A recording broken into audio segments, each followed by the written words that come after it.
Йогата е древна практика, която съчетава движения, дишане и медитация, за да възстанови баланса между тялото и ума. Йогата подобрява гъвкавостта, силата и издръжливостта на тялото. Намалява стреса, повишава концентрацията и подобрява цялостното здраве. Тя ни учи на търпение, приемане и хармония с самите себе си и с околния свят. А това е йогата в Родопите. Представете си как започвате деня си с дълбоко вдишване на чистия планински въздух.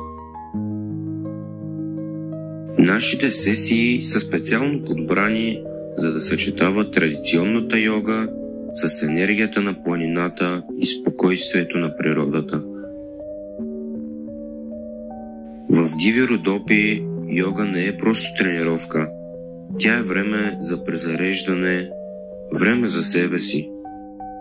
Тук ще откриете вашия баланс, заобиколени от величието на Родопите, и ще се свържете не само с тялото си, но и с самата природа.